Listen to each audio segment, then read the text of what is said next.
Hi, my name is Ruth Wade. I am the daughter of Sidney Finkel. He is an 88-year-old Holocaust survivor living in Tucson, Arizona. I'm so glad that you're joining me today. I know that it's not an easy thing to do, to learn about the Holocaust. It is an example, well, it is just the most cruel, inhumane, systematic, unimaginable, dark period in our history. The systematic murder of 6 million individual Jewish people. It's just a very difficult thing to do, I know. But you're doing it. And in doing so, and in telling you the story of my dad today, I'm also going to share with you some other choices that people made, some very brave choices. Yes, he survived a lot of times on pure luck. But other times, his survival had a lot to do with gestures of kindness, from a small gesture of piece of bread or a kind word or friendship, all the way to some very large systematic choices that people made and that helped him to survive. So I want you to keep that in mind, because sometimes we don't realize that the smallest gesture of kindness can make a very big difference in somebody's life. So I'm going to share with you his story, and here we go.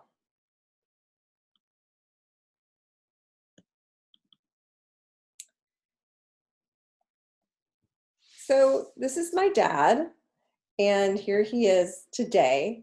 And this is him as a young boy. This was right after the war. And as I talk to you about his story, you'll find out later where that picture was taken and why. My father didn't always talk about his experience in the Holocaust. When I was growing up, I knew nothing. He never told anybody. And if we tried to bring it up, he refused to talk about it. And at some point, we just learned not to talk about it and not to ask about it. So there was this very blank part of our lives and our history as far as our family went. Then, when I became pregnant with this kid right here, I started to ask more questions. This is my son, Ike, and he is named after my father's brother, Isaac. In the Jewish tradition, many times we want to name our children in memory of somebody who died, who we loved. We want to honor them and we want to remember them. And I realized when I was pregnant that I didn't know anything really about my grandparents on my father's side. So I asked my dad, can you please, um, tell me about my grandparents? Because we're trying to come up with baby names. And he said, okay. I guess the time was right for him to start talking, but he didn't really exactly talk. He sent me something in the mail, and I'm going to share that with you. This is what he sent. This is called a claimant document. So it's very difficult. It's impossible to put a value in dollar amount on a person's life. But Germany, the government, decided that they would try to do that and provide money to Holocaust survivors who had been in concentration camps and ghettos. But they had to fill out a form, and they had to tell their story about their family and who they lost and where they were. So this is what he had filled out to get that retribution, and this is what he sent to me. And I looked at this document, and there were names of people I'd never heard of, and there were things that I'd never heard of, and I just suddenly had more questions. So I said, Dad, I I'm not going to let this go anymore. I need to know. I need to know more. Can you please tell me more about my family? So he came down to visit me. He lived about 2 hours away. And we sat together, and for the first time ever, he started telling me his story. He told me about his sisters that I'd never heard of. So all of a sudden, I had some aunts that I didn't know I'd had, about the aunt that I was named after. all kinds of things. I don't know, it seemed like it went on for hours. I'm not really even sure. And after that, I talked to my brother, um, who's 2 years older than me. And my brother asked my dad to tell his story at a school. And my dad did not want to disappoint him. So he did. And once he started talking, he's like he couldn't stop. He remembered more and more things. And when he shared them with people, especially with students in middle school, it just made him feel a connection to his family that he hadn't felt before. And even though it was difficult for him to start remembering all of these things, it was also very healing for him to be able to do that. So that was in 1993. And a few years later, in 2006, he actually wrote down all of his memories and put them into a book called Sevek and the Holocaust, The Boy Who Refused to Die. And that's him right there. And right here is his older brother, Izzy, who I'll tell you about more, who my son Ike is named after. So that's how he started speaking. One of the things that he says and does, so the story I'm going to tell you today is not about an 88-year-old man living in Tucson, Arizona. It's about a boy named Sevek. His name was Sevek, and he changed it to Sydney when after the war. So this is Sevek right after the war, and he's 13 in this picture. So he may remind you of you or somebody you know or some kids that you know. Sevek had a really great family. He was born in 1931. He was the youngest of 5 kids.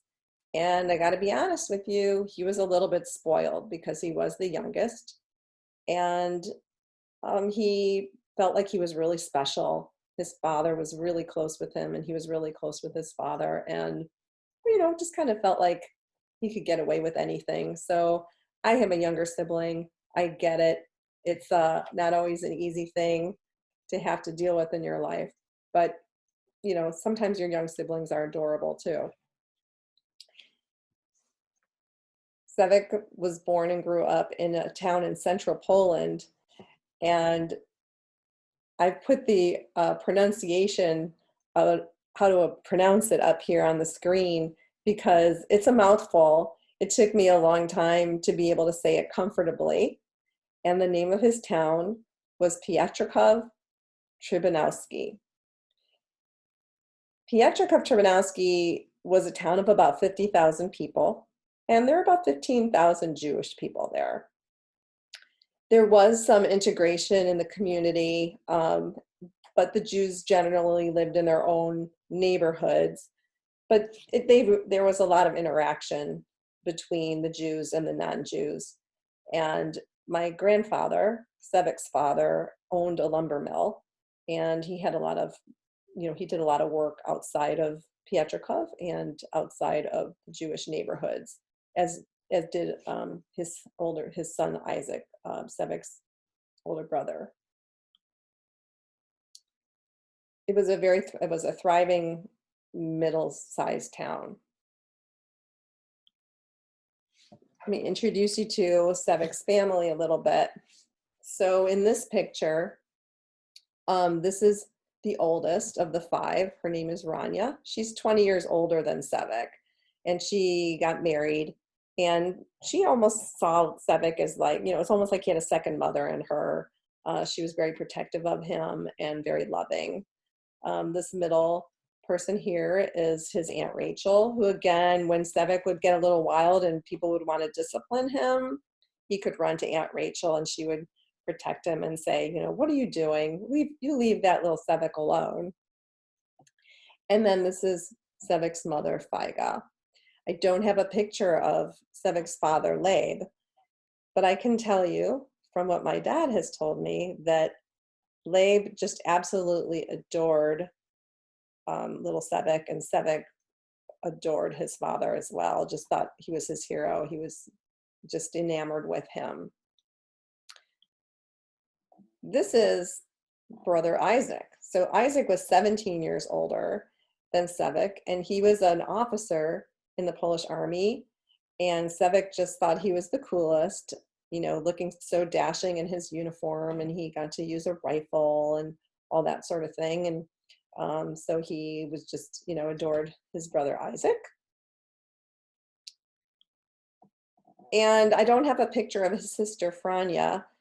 Franya was the closest in age to Sevek. She was about 5 years older than him. So when he was 8, she was 13, and he described her as being very pretty, and the boys always flocking around her, and he was actually very protective of her, and the boys would ask him to send messages back and forth to Franya, and Franya to them, and he really enjoyed his relationship with her. And then there was his sister Lola. I don't know about you, but most of us have a sibling that is the one who causes you grief. He called her the mean Lola. She would get him into trouble or try to get him into trouble. She would tell on him. She would call him names. She would, just generally give him a hard time. And so he called her the mean Lola. And, but, so it was a pretty normal childhood, right? He had this family that loved him. He had this sibling that he had some issues with. And, but overall, life was pretty good. On September 1st of 1939, Germany invaded Poland. And Poland was very ill-equipped to fight this war. Izzy was called up to the front to fight, so he left the family to go fight this war, but it was over in 30 days. Like I said, the Poles just didn't have the manpower or the equipment to fight the Germans. So Sevek and his family, his father, Leib, says, I'm concerned that, we're going to get bombed in Pietrków. Let's go to a smaller town that's 20 miles away, and perhaps we'll be safer there. So the family gathers together and goes to Saleho. But they were wrong. Saleho was also bombed. And my father wrote in his book about this was the first point in his life where he was scared, really scared, because of the bombing. So I'm going to read to you what he said from his book about that.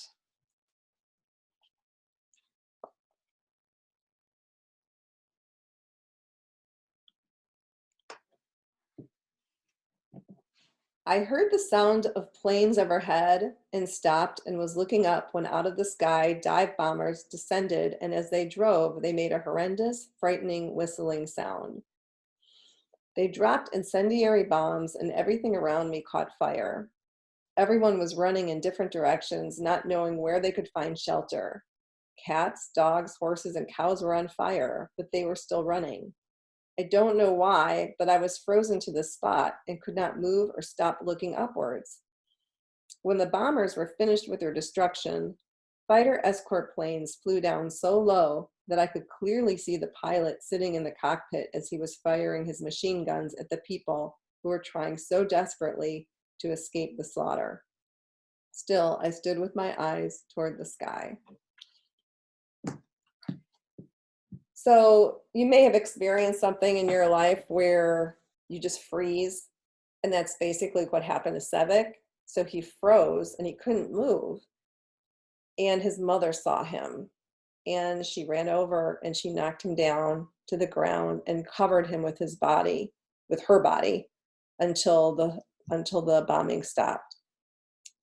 This was, a huge brave choice on her part to help save his life, and a very, very loving gesture that he never forgot, that his mother did for him. After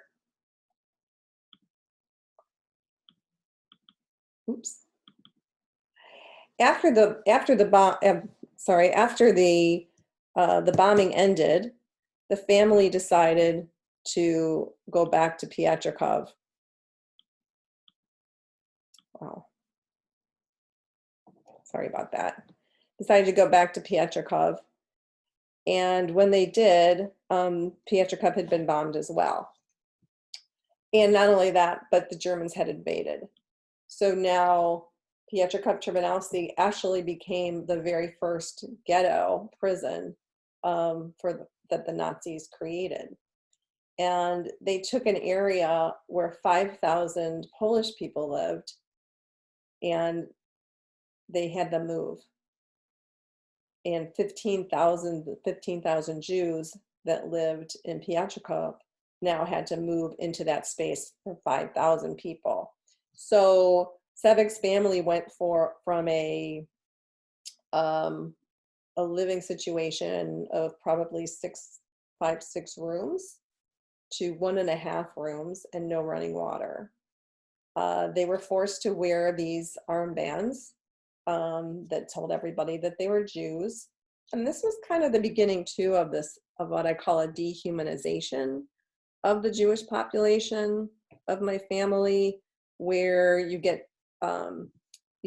put into a situation where you're marked, and so that everybody knows that who you are and what you are, and what you are is considered, I guess, an enemy, really, not a lesser of a human. So in the ghetto, this particular ghetto didn't have barbed wire or brick walls, but it was closely held, and you couldn't leave, and you couldn't go in or out unless you had permission. There would be very severe circumstances, things that would happen to you, consequences is what I'm trying to say. So you're stuck in there, and your ability to, get food, to get work, is incredibly diminished. And so people were really hungry, and people were dying, and there was a lot of disease. At this point, a couple things happened to Sevek's family and to Sevek. Sevek was already a pretty rambunctious kid, and now he kind of went a little bit wild.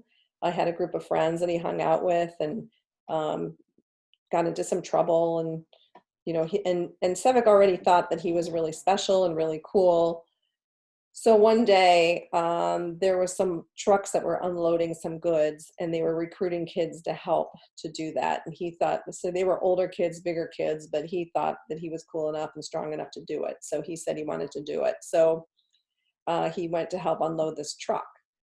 And one of the bigger kids, instead of handing him the sack of potatoes, he threw the sack of potatoes and knocked Sevek down. Well, Sevek wasn't going to have that. He just thought he was really cool, and you couldn't treat him that way. He was going to go in after this kid and beat him up. So he gets ready to do that and starts to get into a fight. Little does he know that there's a Nazi officer standing nearby watching the situation.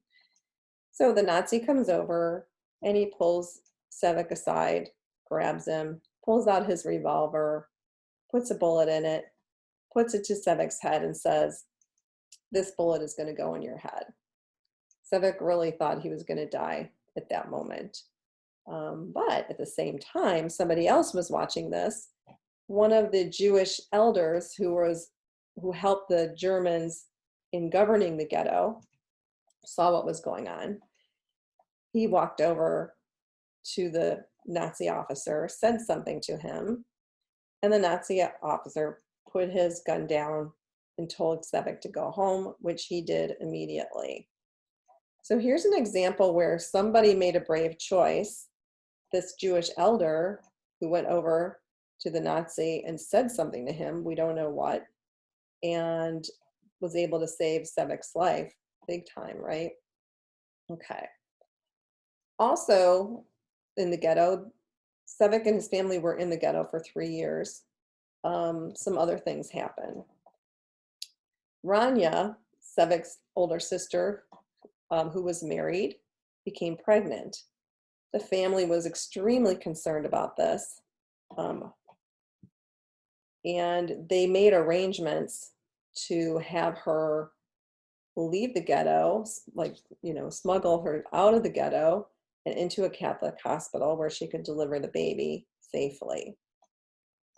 So everything was going along to plan. She was in the hospital, she had the baby, but somebody informed on her, and the German Nazis came and took her baby, threw him out the window, and took her to the Jewish cemetery and shot her. This was a very traumatic event for Sevek. He loved his sister so much, and he was practically inconsolable when he heard about this. It was the first person in his life who had died. Now, back to Isaac, or Izzy. Izzy was at the Polish front, and he was very severely injured. And because he was in the military, not only was he a Jew, but he was in the military, he was actually taken to the hospital and had surgery and was there for quite a long time. When he came home to the ghetto. And because he was in the military and he still needed medical attention, he was actually allowed to leave the ghetto. And he could go out and make his contacts with his business people and friends that he had had before the ghetto, before the war. And he was able to get food, some extra food and supplies for his family to help them survive. So that was really important to the survival of the family, right? Another brave choice to smuggle food and supplies back to the ghetto. After 3 years in the ghetto, the Nazis decided that they wanted to dissolve the ghetto. It had swelled to 20,000 people living in this space for 5,000 people because Jews from neighboring towns were brought into and transported in. And now they wanted to dissolve the ghetto and go from 20,000 to 2,000. And the 2,000 that were allowed to stay were those people who had work permits.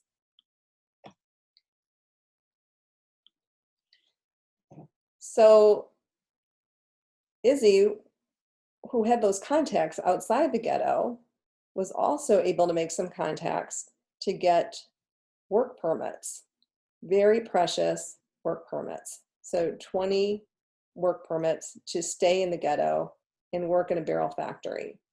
So he was able to get those for himself and his father, but Sevek was too young to get a work permit. Also, his sisters, Lola, remember the mean Lola, Lola and Franya also got assignments to stay in the ghetto to help the Nazi administration. Everybody was called to the square to begin a deportation and a selection. So Franya and Lola and Labe, Sevek's father, and Izzy were on one side, and Sevek's mother, Figa, was on the other side to go on this transport to be deported.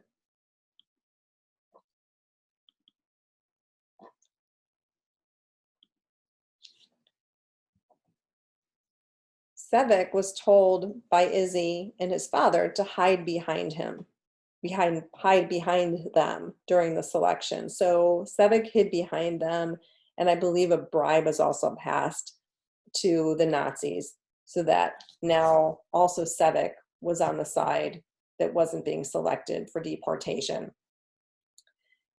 Franya saw that her mother was going to be deported.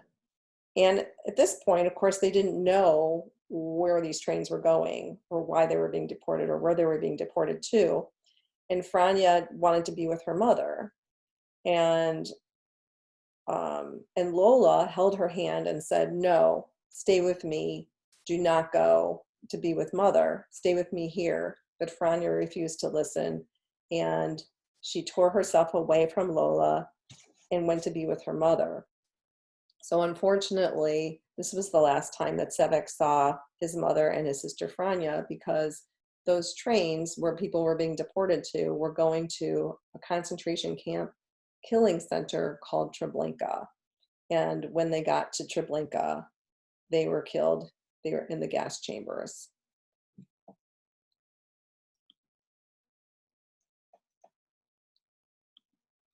At this point, Sevek and his brother and his father were still in the ghetto, but they ended up working in slave labor camps and or doing slave labor, and then they were sent to a slave labor camp in a place called Czestochowa.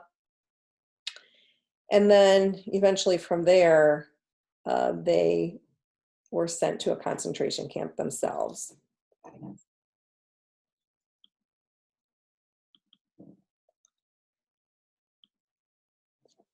And that concentration camp was Buchenwald.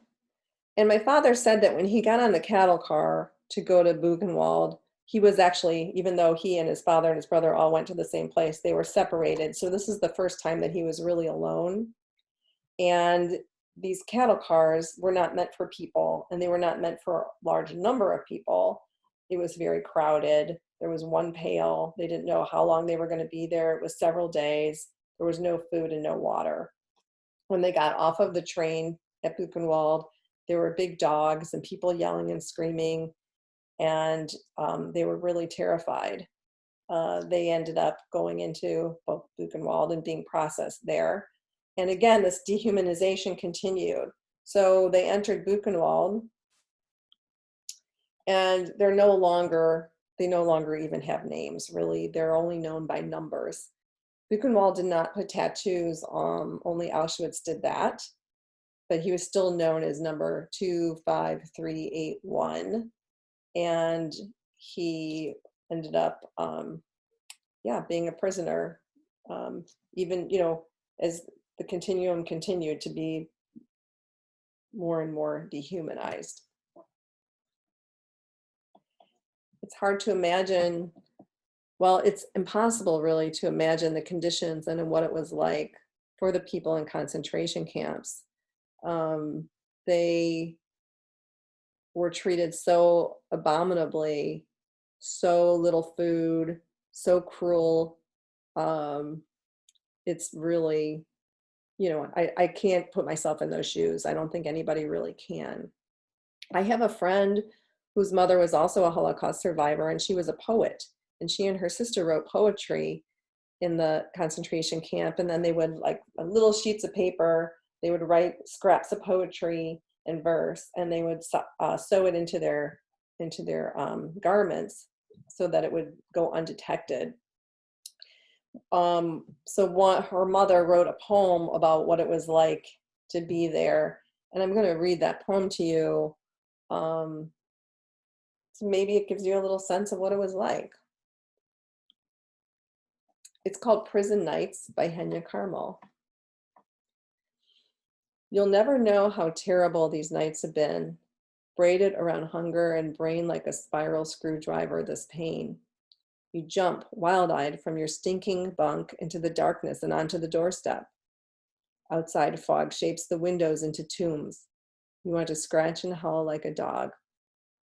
Did you hear that ticking? It's the clock clicking on each minute. The night bleeds is sticky, dawn distant, a blind, weak sleep. Then day and starvation arrive again until the night thoughts screw in the pain.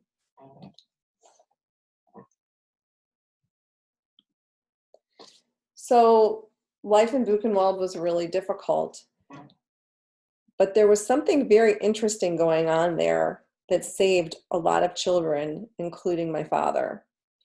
We didn't know this until many years later, but there was an underground operating at Buchenwald. Buchenwald was originally a political prisoner camp, and there were still political prisoners there. They'd been there for a long time, and they helped the Nazis run the concentration camp, do a lot of the administrative work, and a lot of the assignments, and a lot of the discipline. A group of those political prisoners decided to save as many children as they possibly could. So they did this by providing a little bit extra rations,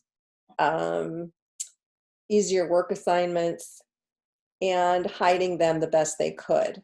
There was a part of the camp called the Little Camp. It was more of a transit camp where people would come and go when they were, because a lot of times people didn't spend a lot of time in one camp. They would come into the camp and then they would be transferred to another camp. So this area had a lot more disease because people were coming and going. The conditions were pretty awful, but they created a couple of bunks, like a barrack for the kids. And the Nazis didn't like to go into the little camp because they were afraid of the disease. So they were able to hide the children more better and help them to survive in there. So that was a big choice, a very important, very brave choice, because anybody who helped the Jewish prisoners, any prisoners, could easily have been executed and murdered. So it was a very big, brave choice on the part of these people. Another really important thing happened at this point. Sevek saw his father. He kind of ran into him somewhere in the little camp, and it was the last time he saw his father. And it was not a good meeting on Sevek's part, and something happened there that he regretted for the rest of his life. And I'm going to read to you again from his book what he had to say about that.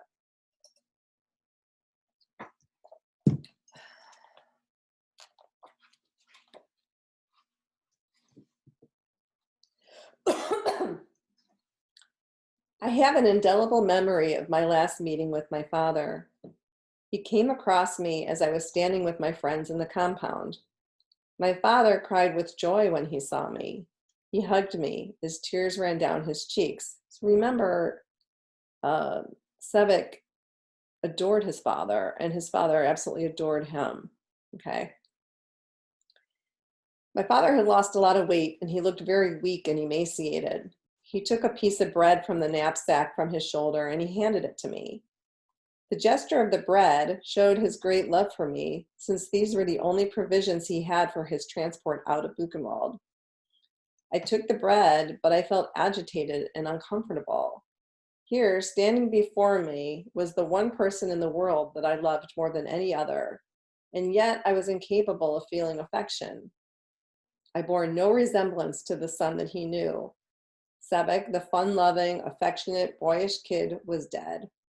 I now was more like an animal, with instincts only for survival. Likely he was being sent to his death. I am unsure under what conditions we met. And yet I was silent.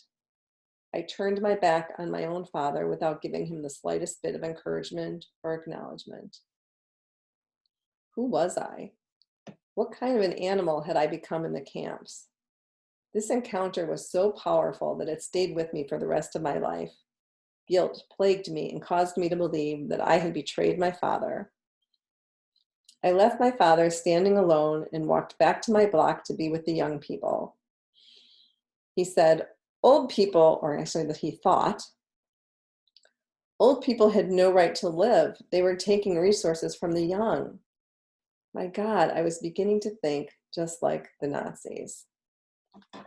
So, right, this really plagued him for the rest of his life, or not the rest of his life, for a very long time.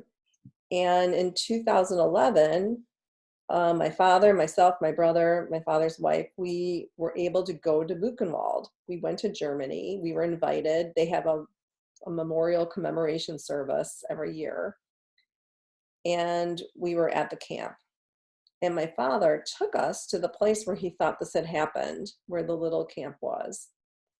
And we put our arms around each other, and he talked to his father, and he said, I am so sorry for what I did.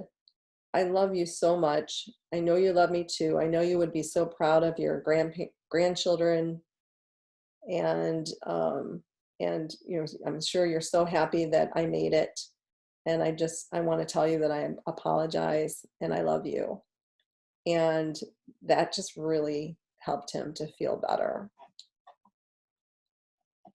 So the war is coming to a close. And still, the Nazis aren't giving up on their mission of murdering Jewish people. And they round up about 3,000 Jews, including my father, and they take them on what we call a death march. At this point, everybody, even with the extra rations and such, everybody is so weak and hungry and starved and sick. And they have to walk about 8 kilometers to a train station to get in these cattle cars. And if you couldn't make it, you couldn't walk, you were just shot at the shot in a ditch, left for dead at the side of the road. So he plods along, and he makes it to the cattle car. And he's on the cattle car for about 3 weeks because the Germans are losing the war and the train tracks are being bombed by the Allies. And he gets very sick, but luckily and this is probably one of those random luck things, right? He gets to the destination, which is another concentration camp, but it had been just liberated, called Theresienstadt. And in Theresienstadt, he gets typhus. He has typhus. He gets taken to an infirmary, and he's very sick. But he's taken care of. People made choices to help take care of him. And as he's recovering, he starts to hear somebody calling his name. And he goes outside to see who it is. And it's his brother Isaac. Isaac has also ended up in Theresienstadt and finds his brother, and they are reunited. They've both survived. Now,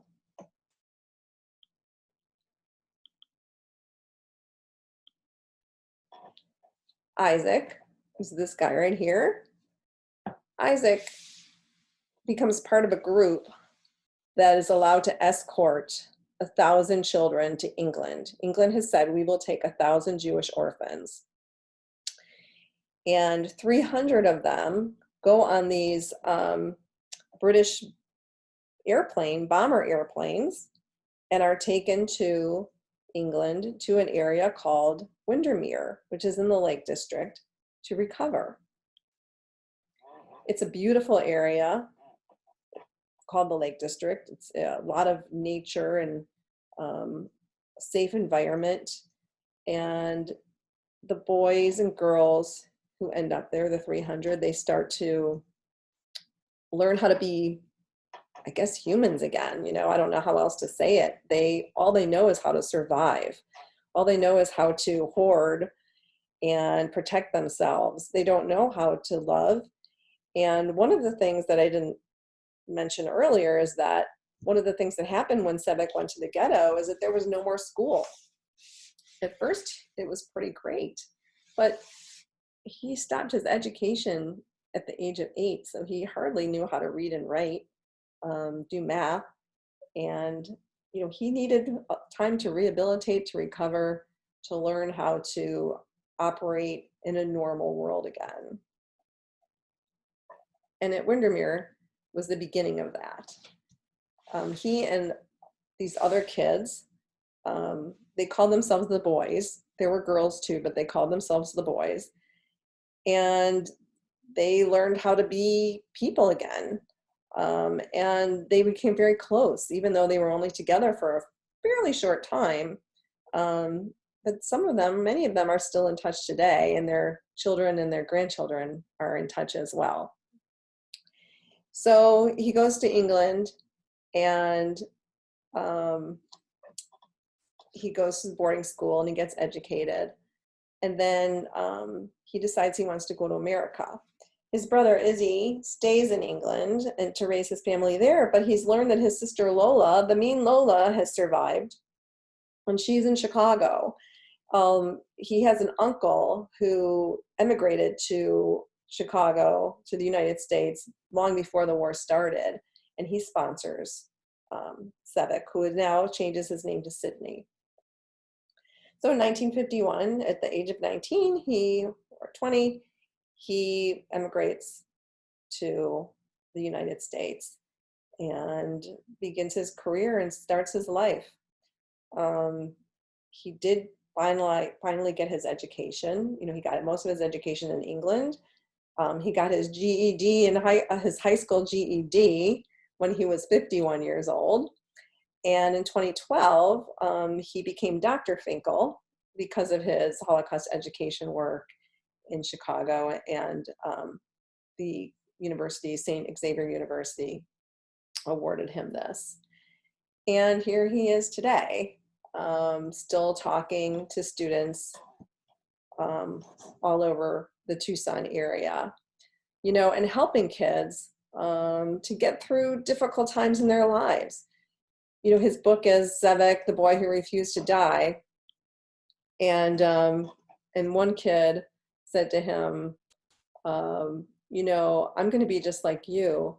I have a brain tumor and I need to get an operation, but I know I'm going to survive, and you've helped me to do that. So I'm excited and so proud that his story has been able to help, you know, create that choice of that gesture of kindness that makes can make a big difference in somebody else's life.